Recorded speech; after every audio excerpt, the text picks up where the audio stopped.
Oi pessoal, boa tarde, tudo bem com vocês? Aprovei hoje falar um pouco, tá? Na aula de ciência sobre os hábitos alimentares, tá? A herança multicultural que a gente tem de outros países. Lembra que a gente comentou sobre isso? Que o Brasil é mistura de vários povos, entre eles os africanos, europeus, né? Tem também a parte dos asiáticos, enfim. Vamos ver o que está falando no livro. Hábitos alimentares, herança multicultural. Você sabe o que é aipim? Carimã ou macaxeira? Né? Esse daqui, na verdade, é aquela a mandioca, né? Que todo mundo conhece, mas em outros estados também tem outros diversos tipos de nome. Todos são nomes para designar a mandioca, a raiz usada para fazer o biju de tapioca e outros pratos. Essa raiz era a base de alimentação dos indígenas que viviam aqui mesmo de estas terras formarem o Brasil, né? Então, antes mesmo dos portugueses colonizarem o Brasil, né? Já existiam os indígenas. Foram eles que ensinaram os povos que chegaram aqui no período da colonização a fazer a farinha de mandioca, por exemplo. Então, é a partir dos indígenas que teve esse costume, né? Aí tem uma imagem aqui, né? Uma pintura. O cultivo e o uso da mandioca na culinária foi uma tradição passada dos indígenas aos povos que depois chegaram ao território brasileiro. Na imagem, vemos africanos escravizados descascando mandioca para preparação da raiz da mandioca. Ó. Aqui, ó. Lembra que a Pro falou dos africanos que vieram para cá como escravos, né? Então, uma das atividades deles era essa daqui, preparar a mandioca para fazer a farinha.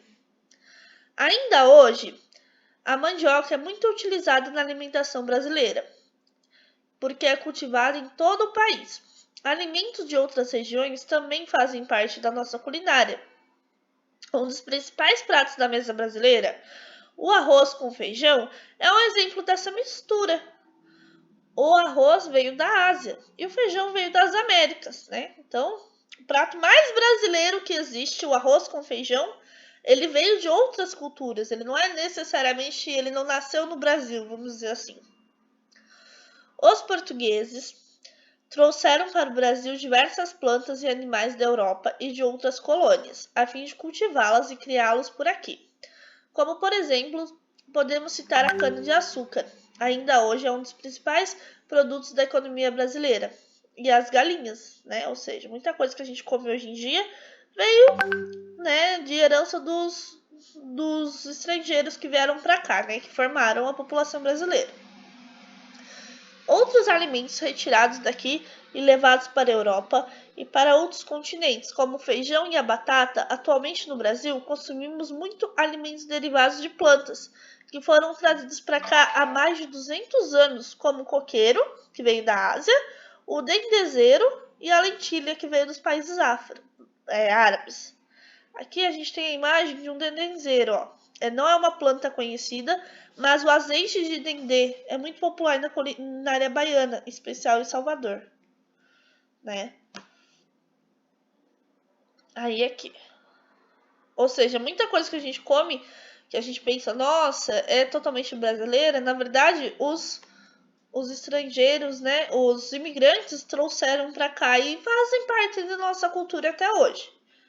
No Brasil, os hábitos alimentares foram construídos ao longo do tempo pela influência dos povos indígenas, dos quais herdamos muitas práticas, incluindo o consumo e o modo de preparo de diversos alimentos, somada a dos povos que vieram para cá, utilizando alimentos locais trazidos de outros lugares, né? Ó. Os imigrantes árabes influenciaram no consumo de pão sírio com pasta de grão de bico, conhecido como hummus, né? Uma das coisas aqui que veio dos imigrantes árabes, né? As frutas também. Frutas como açaí e graviola são consumidas em sua forma natural, ou como sorvetes, doces e sucos, né? O açaí todo mundo conhece, né? A gente geralmente costuma, por aqui, né, por São Paulo, ele é consumido, né, sempre com doce junto, né? Mas em outros países não, Desculpa. Em outros lugares do Brasil, ele é feito até suco, né? No Rio de Janeiro, por exemplo, eles têm costume de consumir açaí com guaraná, tá? Isso conforme ao costume do lugar, né? Aí a graviola também, né? Que é outra fruta. O quimbebê, ó, nesse que nem a professora conhece, ó, é uma receita de origem africana, que é um purê de abóbora, tá vendo? E a casquinha do Pará também, que além de ser alimento, ela é usada em produção de cosméticos. Tá vendo? Ó, o Brasil é muito rico, né, na parte natural.